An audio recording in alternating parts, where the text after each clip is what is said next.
say we are women, we mean that we are brave, we are strong, we are capable, we are unique, we are woman to woman.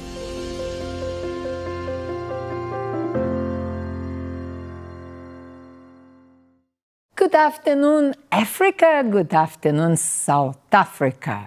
Here we are with Woman to Woman, and we are fulfilling our promise. Isn't that, Coco? Yes, Good Mrs. afternoon M. to you. Good afternoon, Mrs. M, and good afternoon to all our viewers. We promised you last week that, of course, we would bring two sides of the story. So, first of all, we brought parents speaking about the empty nest syndrome. But we said we are going to give reason and ears to hear about the experience of the youngsters and the dream of leaving home, going to varsity, experiencing a new life, and really enjoying the moment. Is it so, Toko? It is. And it's, you know, it's a dream of many young ladies, even guys. It's their dream to have that sense of, like, now I'm leaving home, I'm going to varsity. I want to feel the feel, actually. Yeah. And sometimes the feeling is too intense because wrong choices come and whatever they had in mind, it does not come to happen. But I'm giving too much in. Yeah. Too much in. And today we bring to the show Gugu. Welcome, Gugu, to Woman to Woman. Thank you so much for having me. Yes. And Gugu, you are one who had that dream, isn't that? Yes, I did. I wanted to fulfill my dream of going to university because I wanted to take out like the financial strains we were having at home, because I didn't like the situation we were in, living in poverty. So I had the dream of going to university, being a graduate and get a job so that I can be able to take care of my family. But unfortunately, things didn't unfold as I had hoped they would unfold.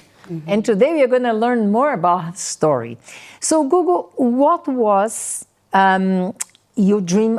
What was the topic or the course you wanted to study at varsity? So I started with Bachelor of Commerce in Law. After it, I was supposed to do 2 years for LLB because I wanted to be an advocate. Yes. So I only did for now like Bachelor of Commerce in Law. So you left home, you got your matric exams like many of the matriculants got 2 weeks ago. You got your results and you were in. Yes. What was in your mind? How life would be like in varsity, far away from home, because you would have to study in another province, right? Yes. So I just assumed that life was gonna just be like so smooth and everything like is gonna go as I had planned that things would go.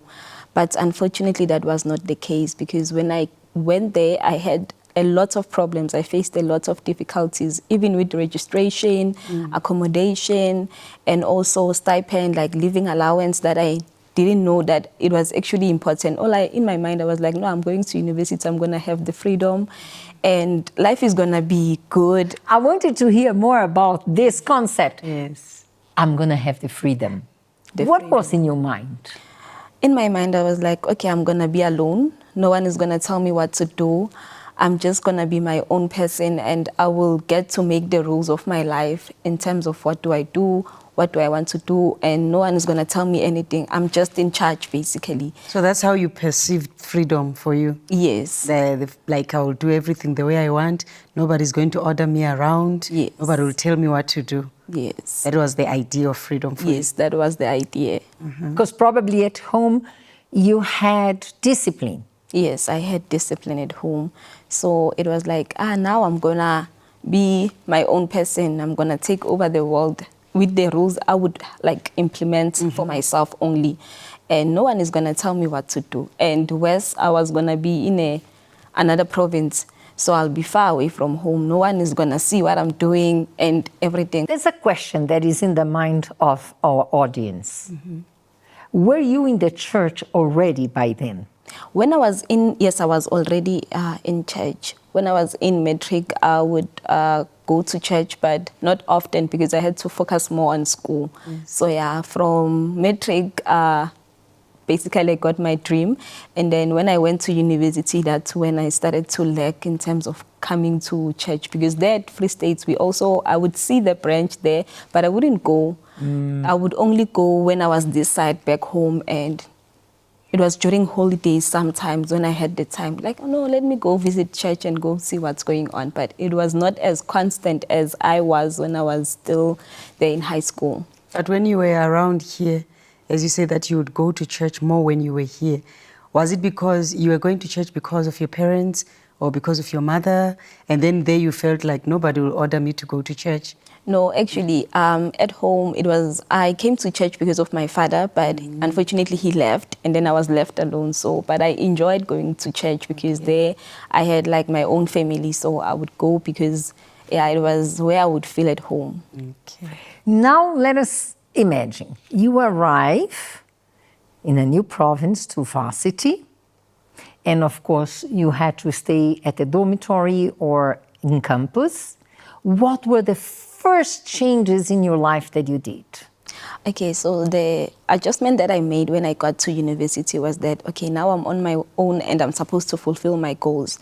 So I had to plan around, okay, my schedule regarding like my classes, and which is something also I'm not used to because at school they make them for us. So it was a bit smooth at first because I knew what I wanted, and I knew it's okay. I had to work around what I truly wanted. So I had to make sure I attend my classes regularly and also have some timetable like my own for studying and all that. And the other one was regarding doing my laundry, the other responsibilities besides academics. So I had to adjust regarding also that grocery buying and managing my finances also. Those adjustments that I actually did make in my life. So when you went there, you mean that you already knew what was required from your side, like all these things you were going to manage them because nobody now is with you at home. So you knew that I will have to do this. I'll have to know the time to study. I'll have to know to cook and all that. So you were prepared already. Regarding the other ones that are not academically, I was not prepared.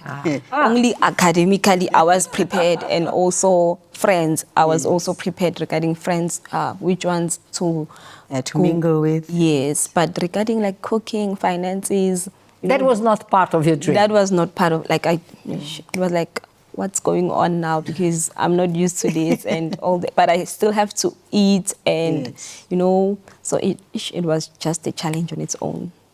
What would friends who maybe were already in varsity and they would visit back home would tell you all how it's life like in varsity? It was like a dream. They would mention it like a dream come true, and it was like, okay, you're gonna have like the best time of your life there. It's nice, you're gonna enjoy yourself, you're gonna meet new people and make like friendships that are good and all that. I was gonna be like, okay, I'm living a Hollywood lifestyle in South Africa, That is interesting. Yes, But the cooking, washing, and cleaning was not part of that Hollywood. No, it was not. So they would only draw something like, it's going to be beautiful, you're going to have good friends, you're going to be free, but they never told you that there are other challenges that will come with it. You have to fend for yourself, you have to take care of yourself, you have to do laundries for yourself. No, they didn't mention that part of the package, to be honest. It was only regarding having fun, the freedom also, being on your own, meeting new people who are cool and different from you, and a different environment on its own. Like, it was only that only. And you just wanted to go to South African Hollywood? Yes. Yes.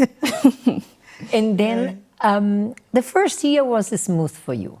Yes, it was, because I was able to do well. I really did well on my first year. I was one of the top students, so I was managing my academics very well then. Yeah, It was, But things changed. yes, but things changed, especially when my grandmother started to be sick. Before we go into that, I wanted to hear more about the dream. And we went to the streets and asked it, many youngsters, because you know now, we're doing their shows intentionally for this season. You're leaving home, you're preparing yourself, you're living this dream of being in a Hollywood. You were in Bloemfontein, right? Yes. And there are others who go to Cape Town and Durban and PE and Braamfontein, Tata. they come here. And there are others who are excited about being a Brum person, Yes. a Brum student. So we went to the streets and asked them, what do you think it will be like? What is the dream all about, the fuss? Let us watch together.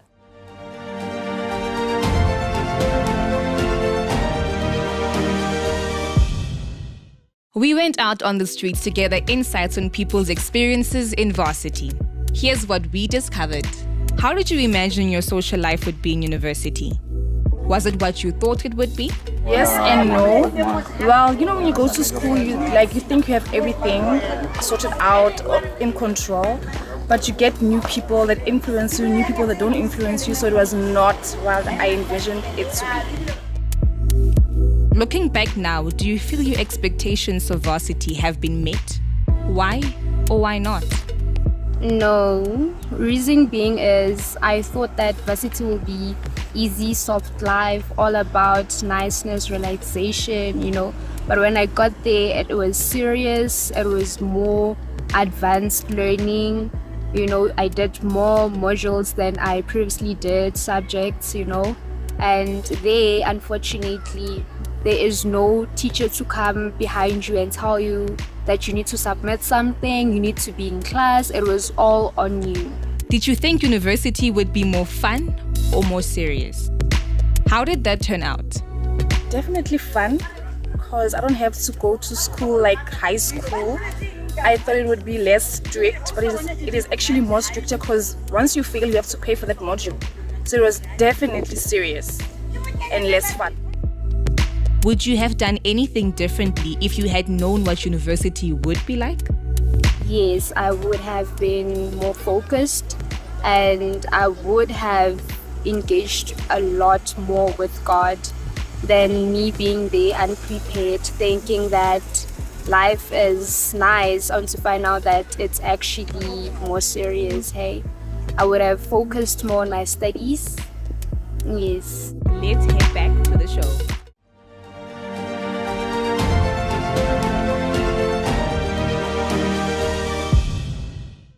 It's funny to see how they expect much, the Hollywood in South Africa, like Google here. But reality is not really like this. Yes. Neto. And they don't tell them that. They don't tell them that. They just tell them the good things that they think they are good, actually. So This is why I say woman to woman is very fair. Yeah. Because we're here preparing you for we that. unveil everything. So help us in this task. Yeah. First year, all right, you had some challenges because you had to adjust to those chores that were not things that you were really planning, but anyway you did it, and anyway you got it right. When things started changing?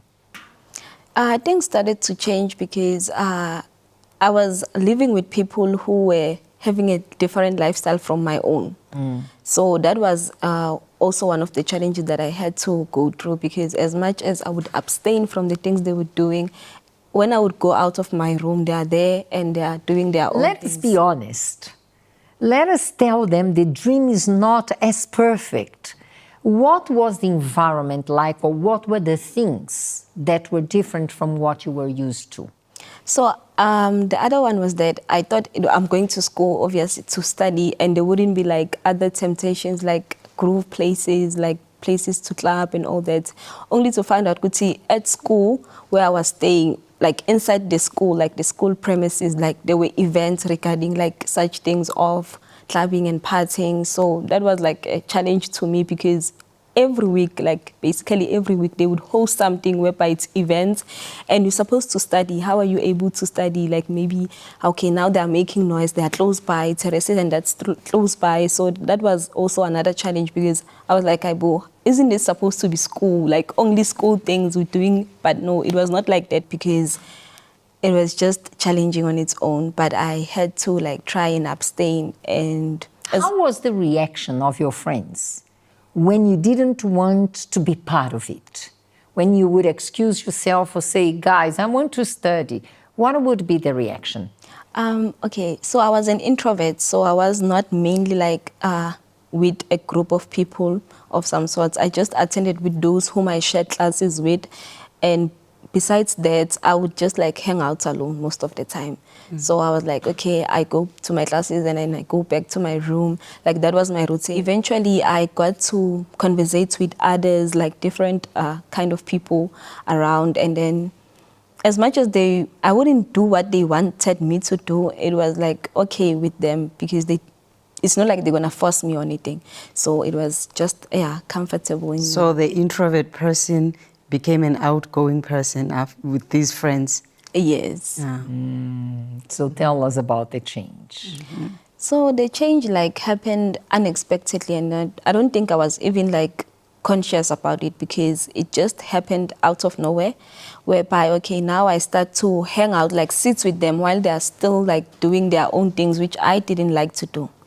So I would sit with them and then we talk, and then as time went by, now I want to try it out. It's okay, let me also smoke herbally now. And then now I start to experience, I'm like, okay, I am choking them, like, okay, I'm not gonna do this anymore. And then only to find out, maybe next time or after a couple of days, and then I come again and then I start to smoke now with them.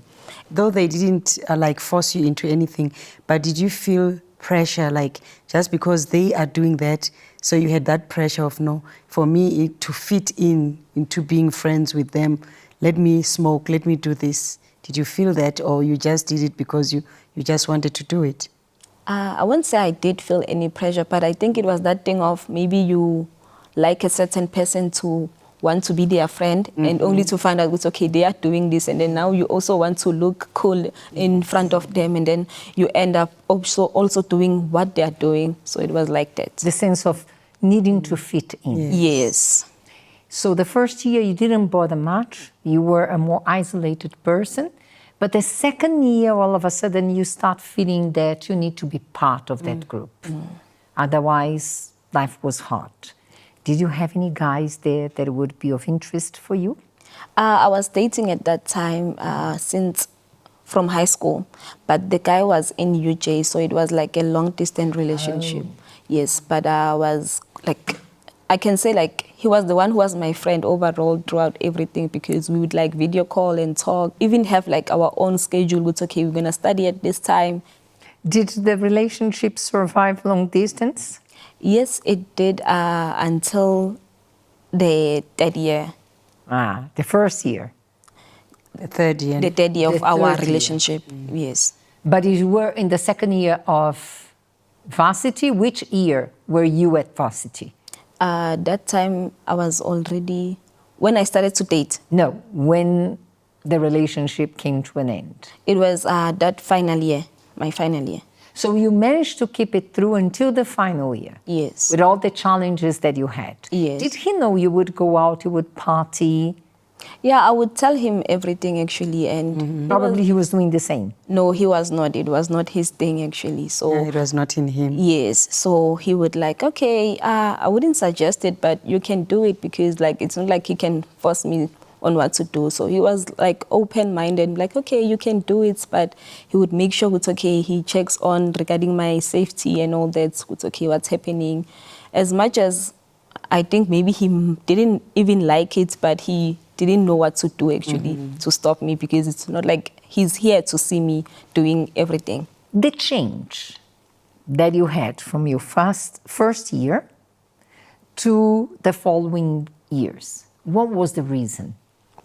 The change. I think it started when my granny started to be sick, because that now made me to be more worried. And as I became more worried, that's when like I saw like the constant change of me wanting to be around those friends whom I didn't even think that they were suitable for me to be my friends.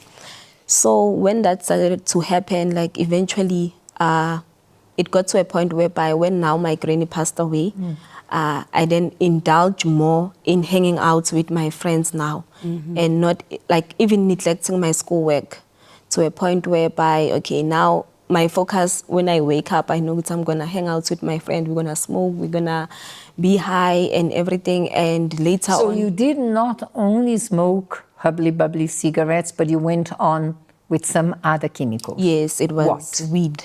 Weed. Yes. Did your boyfriend know? Yes, he did know.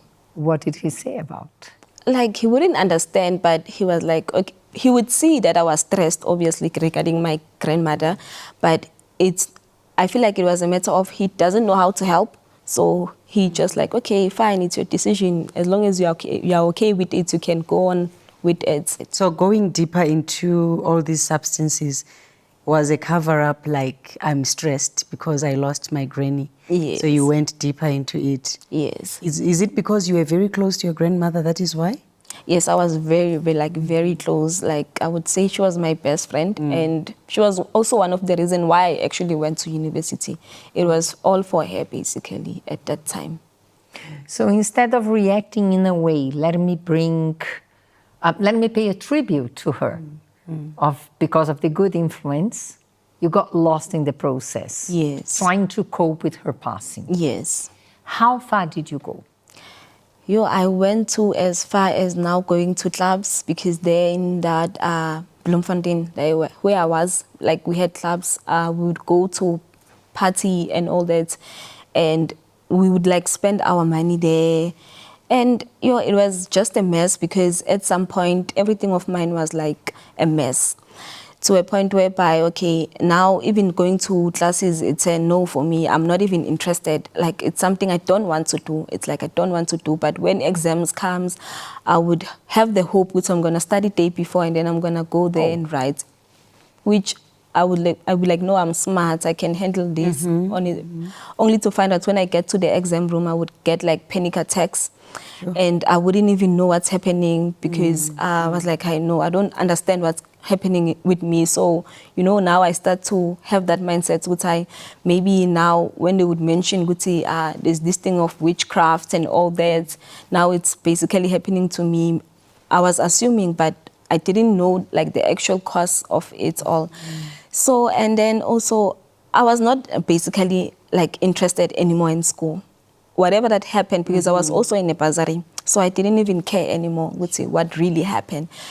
Especially when my boyfriend and I like broke up, that was when like I lost like I became worse. Like, it's where I throw in like the towel and I'm like, I'm done, I don't care.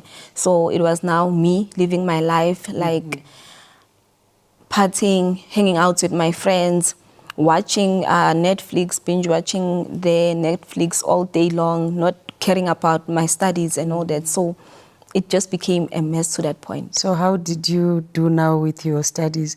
Were you still doing well, or now it was you from the top student? Remember, you were a top student. So after all this, how were your marks? My marks were very bad. My marks were very bad, and I wouldn't even understand how come is this like happening, because I'm used to studying day before, but now why is it like not showing? Because I would go like even to getting like 3 out of 50 out of my exams, and then I still wouldn't even care. Like, there's nothing I can do. I did study, so what's 3 out of 50, that's bad. I did study the day before. That's bad. How about the dream? Would that cross your mind? I came here with a purpose, and my family is hoping for the best in my life. Would those thoughts come to you? What do I do now? Now that I think about it, they wouldn't come to me. Like, they were totally erased the moment when I feel like when I lost my granny, and also when my boyfriend and I broke up, like I lost it all. Like, they were not there anymore. It's like they didn't exist. You erased them. Yeah, it's like I don't even know why I'm at university, because I hated it. Like, I hated school now. Like, I don't care about school anymore. I'm I'm not even in the mood to study. I just want to live my life the way I want to, regarding like staying with friends, partying, smoking, being high, and all that only. What was your worst moment At university. in this whole situation? When my boyfriend and I broke up, because I feel like he was the last hope I had. So now when I also lost that, yeah, it threw me off. I feel like I went insane, but I was not insane, but I lost it when that happened, because now I was all alone and I had no one to rely on. So the last person whom I had hope with, okay, he's the last person standing for me, to be there for me, supports me and everything, shower me with that love that I needed. Now he's also gone, and now I'm all alone. So that was like the most like breaking down, like the breaking point of my life, whereby I can't even believe what just happened. It's like a surprise, it's a shock. It's okay, what's happening to my life now? What's going on? Which year were you at? It was my final year. Your final year. Yes. That bad performance with your grades, with your results, did compromise your bursary? Yes, it did, because now I was in my final year, yes. So even the passing of my granny, it happened like on January, and then around September, that's when my boyfriend and I broke up. So during that time, already I was indulging myself in the lifestyle that I was having now. So when December came, I knew in my mind, it's no, I failed, and I didn't. I was like totally erased all those dreams and everything. I just knew, and then I was like, nah, it's fine, I don't care. But when January came, and then now I was at home, and I have to account, and I would see the situation at home and everything, and then. And you never told them? They don't know anything. What happened over the past year? Yes. And they are relying on me. It's okay, nah, Kuku is gonna make it and everything. But I knew deep down, Guti, what was happening, and that's when like reality hit. Guti, here I am now, and now I have to take accountability of what really happened. Because you couldn't go back to university for your other year. And when I tried to appeal with my bursary, like they didn't even accept, because that was like my last hope. Because I was like, okay, I'm appealing. And I tried also to make like a letter regarding the passing of my granny and all that, hoping they will like have mercy, but that also didn't work. So it was like the end of it all. And then now I had to go and explain to my father, to my family, what's really happening. And it was just something, it was a shock. But now, when you broke up with your boyfriend, do you think that you broke up because of what was going on with you, though he was supporting you in everything that you were doing? Maybe got tired to some point. Do you think it was the reason?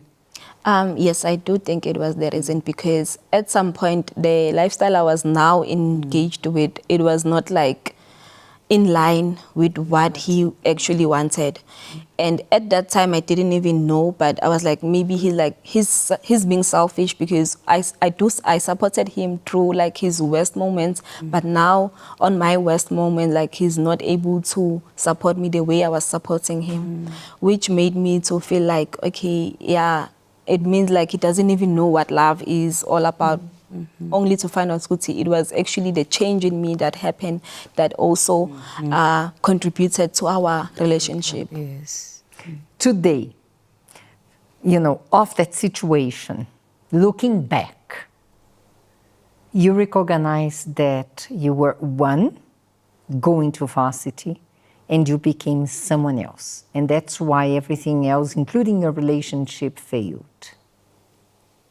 Yes, because I I really changed a lot. I changed to someone whom I myself, I can't even recognize. I couldn't even recognize that person anymore. I was like, okay, but it was me at that moment, and it just happened, and I didn't even know how to account for it. So now all of that was erased, and when I would look at that person, I'm like, this is not me. I don't even know how did I come about to being like this.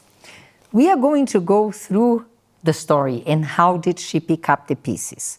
But the point of our program today is exactly to prepare you and to show you what can go wrong if you don't have the right decisions. Toko, you have prepared something to help them to survive, isn't it? Yes. Yeah, you know, I think what I see from her is that she wanted that taste of freedom. And you know, freedom, as I said in the beginning when I was talking to her, was that we perceive it in different ways. Everyone has a way of perceiving what freedom is. Then other people, they misuse freedom. So I think for me, for your survival, you need to have this strong structure because you know what you want in life. And you have prepared the 10 things. You know what you want in life, so you cannot just, you know, throw away everything, you know, just for one day. So we are going to see our insert to see 10 things that we've prepared for you to survive. Like, you know, she suffered a lot. We don't want you to suffer. We told them that woman to woman always provides. Yeah. So we are providing those 10 things.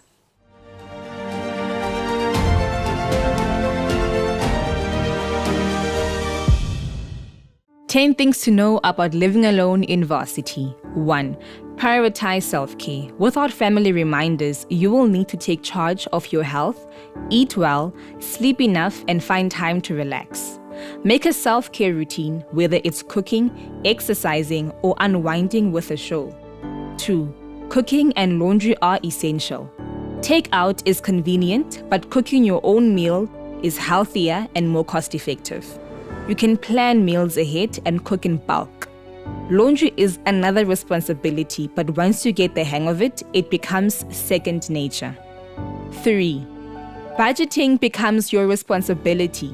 Managing your own finances is a must. Whether you have a roommate or live alone, learning to budget and track your spending will be a valuable life skill. 4. Time management is key. With academics, social events, and possibly a job, managing your time is crucial. Learn to prioritize and balance work with rest, and the skill will serve you beyond university. 5. You make your own decisions. Living away from home means handling everything, from budgeting to lifestyle choices. Making thoughtful decisions and seeking advice when needed is part of growing up.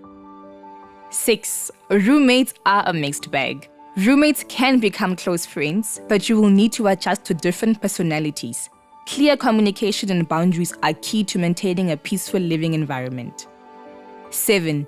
Your academic success is on you. No one will chase you for assignments or grades. Stay organized, manage deadlines, and seek help when needed to stay on track academically. 8. Balance study and social life. It's easy to overdo either studying or socializing. Create a schedule that allows time for both, ensuring you stay on top of your work while also enjoying life. 9. Stay organized to avoid stress. With so much going on, staying organized is essential. Use planners or apps to keep track of assignments, deadlines, and commitments to prevent feeling overwhelmed. 10. Stay connected with home. Even though you're living a new life, don't lose touch with family and friends. Regular calls or video chats will provide emotional support and keep you grounded.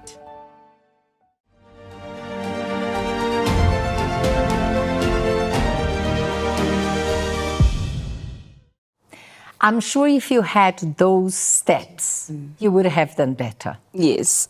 But it's a matter of choice, because even though we're giving them the steps, at the end of the day, they will have to deal with the reality, make choices. Yes. And now we stopped exactly when you had to go back home, knowing that you didn't come back with your diploma. How did you face that?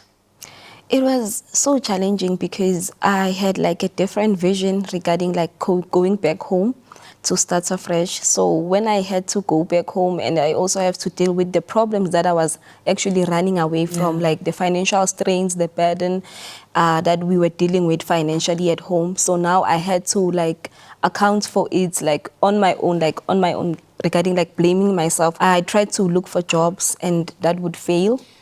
Before, I wanted to understand how was the reaction of your family? Because you had to tell the truth. Oh, yeah. So when I told my family, they didn't really understand what really transpired regarding my life. So, but overall, they ended up supporting me because now, like, this is the reality, so they can't escape from it. So we had to, like, accept and surrender to it so that we're able to move forward. They made sure I was okay regarding, like, not finishing the degree that I actually wanted.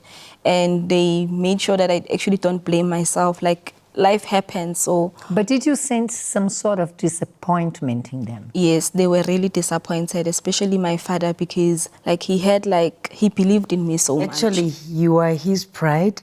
Even your name says Kukuletu. Yes. Yeah. Now that pride So, is yeah. Now that exactly.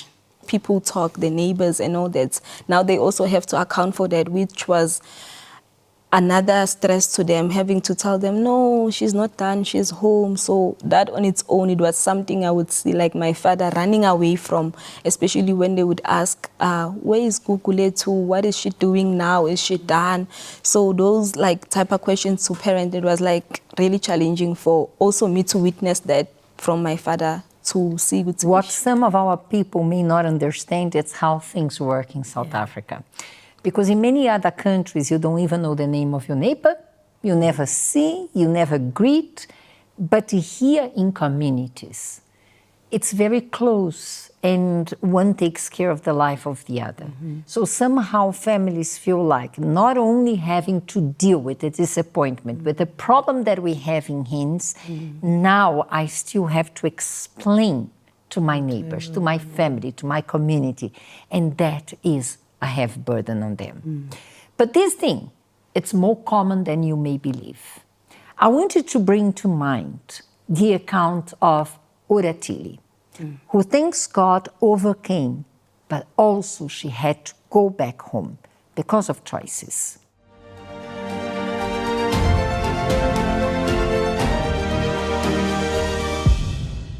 I did my matric and I passed it very well.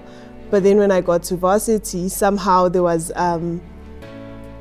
like that sense of independence, because you know when you go to varsity, it's always a thing of there's no parents around you, there's no one watching you, you on your own, and you don't have that parental supervision, sort of. And there's also the excitement of having that independence. So I'd be there, instead of attending my classes, I would not go to class. I would be at rest, either with friends, or just doing nothing, watching series on my laptop, or doing anything other than studying or even going to school for that matter. Obviously that had an impact on my studies, and my results came back negative. I failed a couple of courses. I know there's one course that I had to repeat like 7 times. Sure. 7 times. For me to do, wow. Yes, I had to do it like 7 times before I actually passed it. So eventually that happened for like the first year, the second year, and eventually I was financially excluded from the university. This was difficult because now you have to go back to the same parent and say, look, things didn't work out. And you have to explain yourself, because in their mind, you're at varsity, you're doing, your degree, you should be done in 3 years' time. So that was a difficult situation, because it meant that I had to go back home without the degree, back to that financial situation that isn't good, because I'm the firstborn of 6 other kids. So it is a big family, so you can imagine the financial struggles that we were facing. So there was the feeling of disappointment, having to say to them, I haven't achieved what I was meant to achieve. Now the relatives are going to also question, to say, oh, is she, has she... What happened? Yes, what happened? Now why is she back? Now she's also going to have that disappointment to have to explain to them, to say, oh no, this happened. So all of that was going through my mind at the time.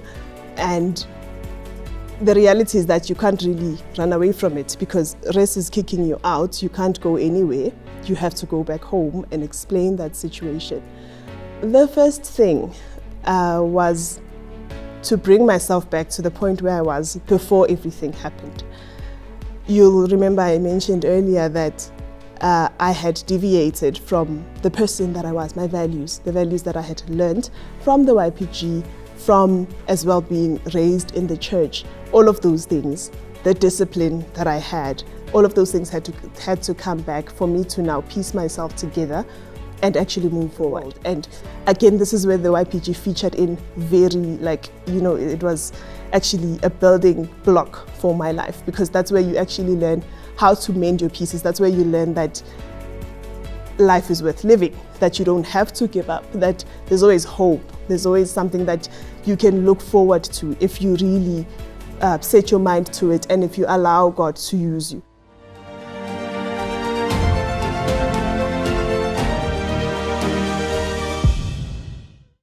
Sad enough, last week we had parents explaining how they got excited and how they trusted their children. Yes. But today we have you guys here saying that you left home with a dream, you came back, you did not succeed. We're not saying it's for everyone. No, we are not generalizing. There are many who go and make it. Yes. But pressure is the same.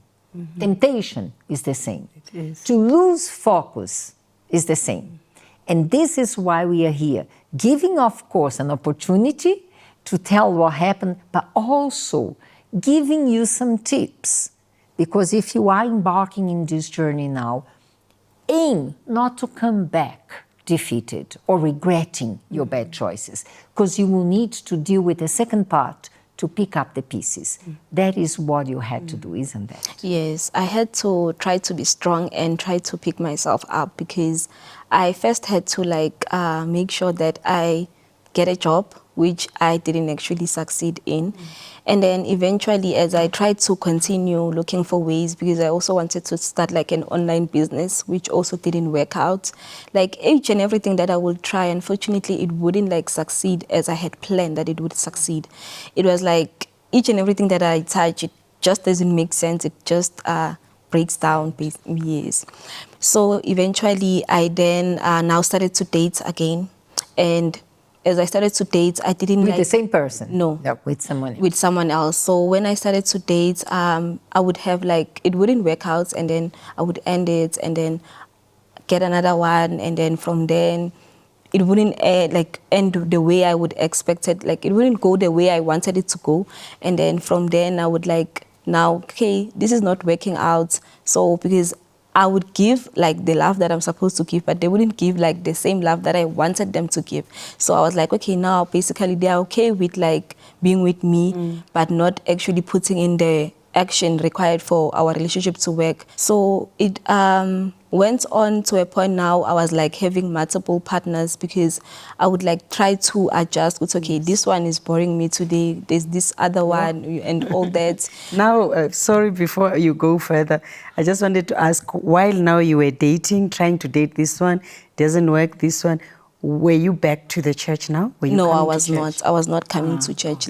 Whenever someone would tell me about church, You didn't want to I hear? didn't want to hear, because now my life fell apart, and where was God? So your excuse... Look. Where was God? Yes. I need to stop this. I can't. Yeah. That's the problem. We make wrong choices, then we say, where it's was God's God? fault. Yeah. And you know what she's saying here, remember when she was in Bloemfontein, the excuse was that, no, I'm not in Joburg, so I will go to church when I'm in Joburg. Then she came back to Joburg and she's still not going to church. Where was God when I was going through difficult moments? Where was Google when she made wrong? Where was Google? Where was Google with her dream that she even forgot about it, with the expectation of the family? Yeah. But let us go on. So you start dating multiple guys for not because of love, but in exchange for what they could provide. Yeah. Yes, because at that time I was really struggling financially, and I couldn't even get a job. Each and everything that I would try wouldn't succeed. So I was now being framed by the environment that I was in, because it was something normal where I'm at doing such things. I'm even the friends I would have, their conversations are about that. Could say, nah, this one is boring me, I'm gonna be with this other one. But it got to a point whereby now, as much as I am getting the benefits, they no longer like satisfy me. Like I was like, okay, I'm getting them, but at what expense? Because I am not really happy. And I then eventually like living felt like a punishment to me. And I then wanted like to really change my life for the better. It was like now I'm being conscious. I'm able to see it's okay. Kuku, this is not you. What are you doing? So now I had to like take a stand and actually like, because I would hear people saying God did this for me and all that. Yes, also God did also things for me, but I didn't have like that encounter. Like when you talk to them and then you listen to the videos, you see with him, and I have never experienced such a thing in my life. And then that's when I decided to take the big step of my life. So I went back to church and reconciled with God. From then onwards, I then eventually even got a job. And then I made sure I stopped doing all the things that I did which were bad, which led me to making bad decisions in my life. From then on, life has been great, and I've never been like this happy as before. Because I also just now, recently, I also like completed my nail training course. Congratulations. So like things are really now going accordingly. Like now my goals are being fulfilled than before. Because before they wouldn't be like each and everything that I would try, it wouldn't succeed. Yes. So now everything of mine is just going exactly as I had planned, and everything of mine is just in line with what I want. Can we say that now you recovered your dream, but on a more mature level? Yes, I can say that, because I also had to accept that now I won't be able to go back to school. I just have to find other ways for me to be able to go and complete my degree. As much as it is something that it was painful, but now I'm able to understand, I have to make sure I face the consequences of my action. And now I'm being groomed in a better way of making the right decisions of my life. Now you put together your dream with accountability. Yes. And now it became Hollywood in South Africa. Because it really got you the results you needed, isn't that? Yes. Not with the glamour that they played with, but with the results that you needed. Yes. Isn't Beautiful, beautiful. Because even though you see that there is no sadness, though she didn't further the studies that she wanted, she got something else, but still happy, knowing that later on she is going to do better again. So that's it, because some people remain sad. Yeah. Though they got another job, they are still sad, but you see the transformation, there is no sadness. And there is experience. So that today you can be helping them with the skills and being aware that the dream has a price. Yes, it and you is. need to pay that price to achieve it. Yes. Life is not that easy. So this is the other side of the story, but I want to share with you God's pointing this. I want to talk about today one young man. And he had a great responsibility. I'm not going to go lengthy into the story, but of course I'm talking about Timothy and the advice that Paul gave to him, because he had a task to fulfill. He had to fix the church of Ephesus, and the church was upside down.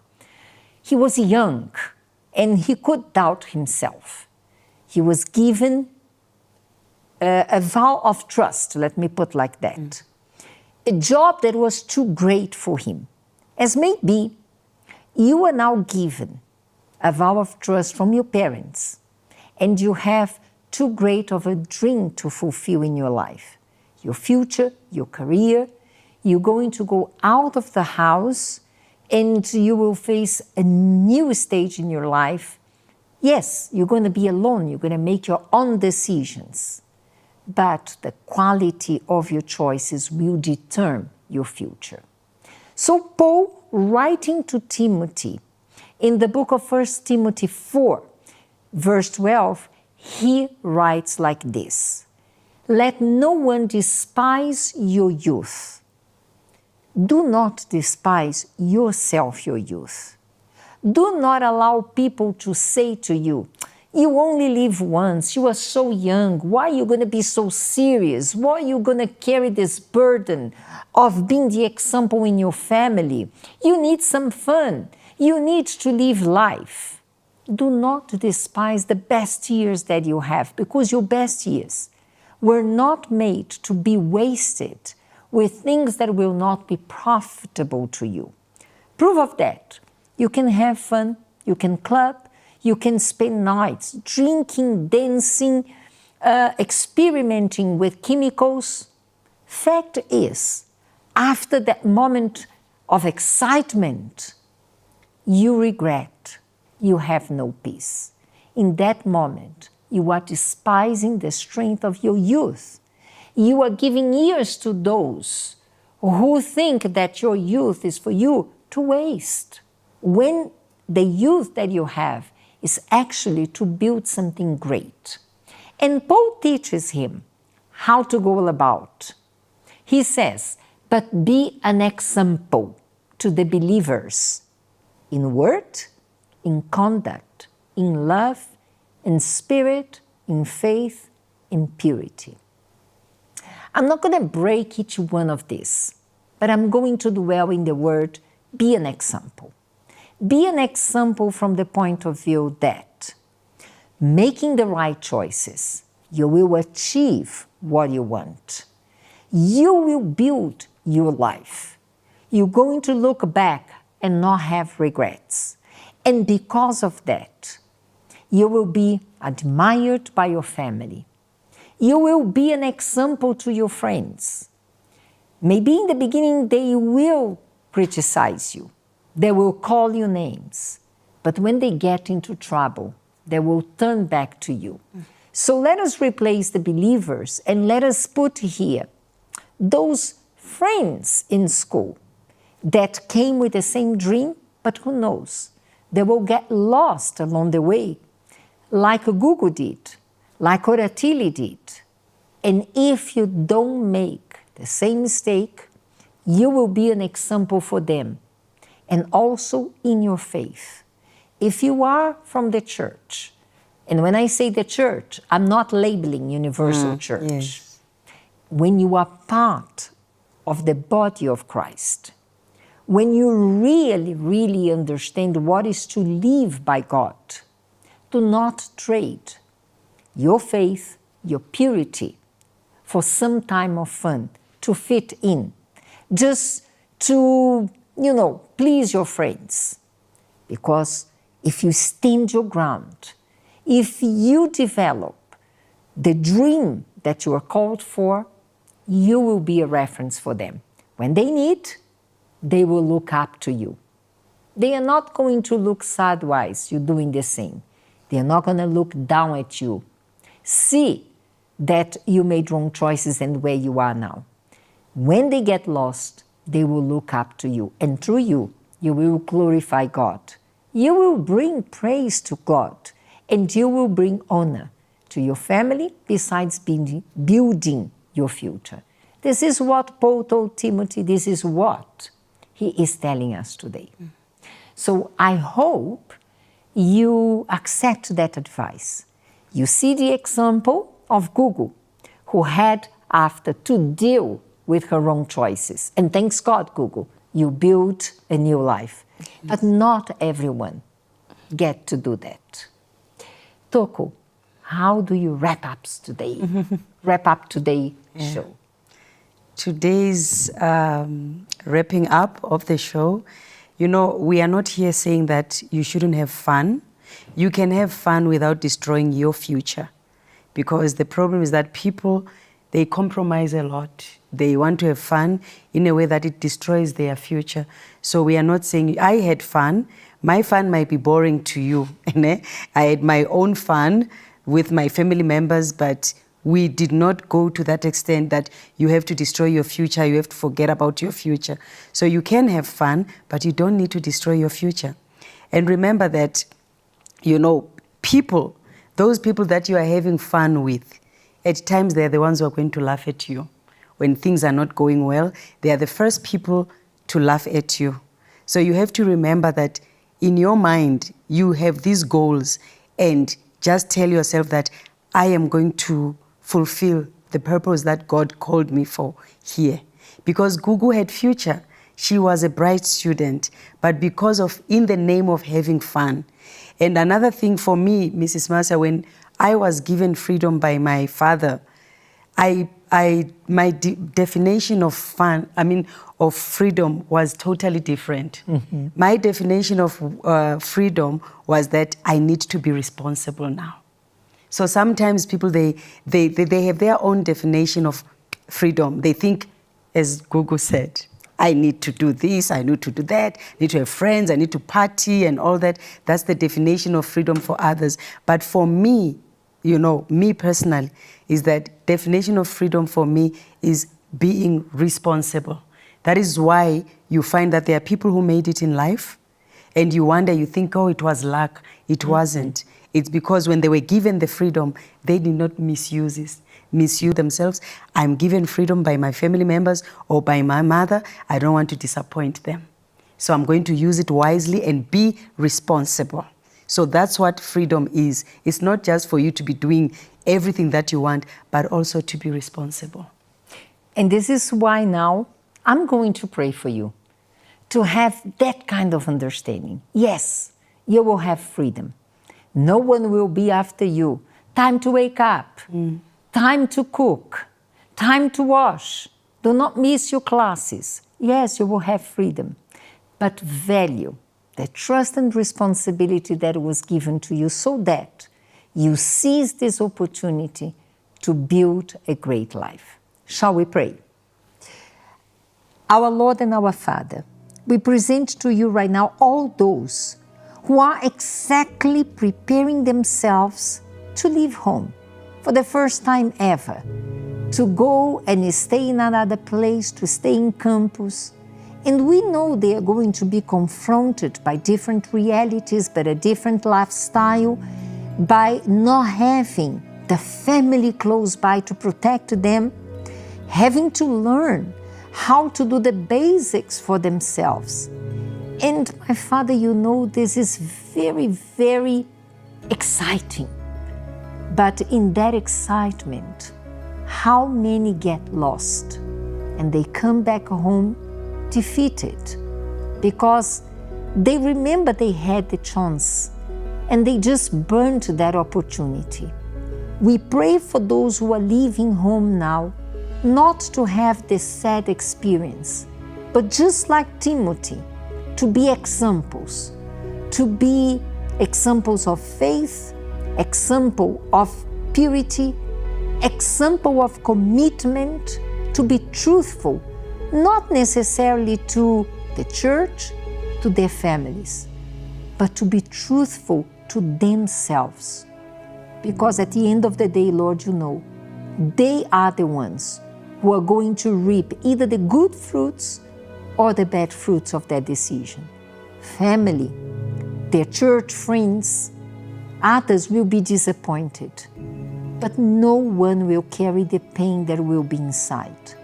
So we pray, my Lord, that they uphold wisdom from you to make their decisions. They don't feel they need to compromise. They need to give in. They need to fit in.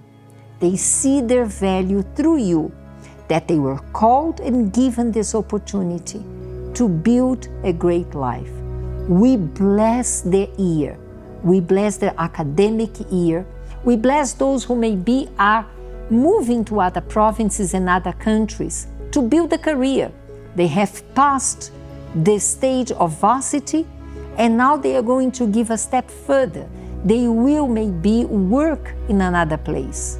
May they be witness of your power and build a life for themselves. We bless them all in Jesus' name. Amen. Amen. We brought to you both sides. Now you decide. You always say the decision is yours. We will be back next week with another enticing show. And that one, I promise you, will be very enticing because we are going to talk about second chances, second run in life. To know more about that, Next week, Friday, 3 p.m., we'll be back. And we hope you will be with us. Until then, God bless you all. Bye-bye. Bye.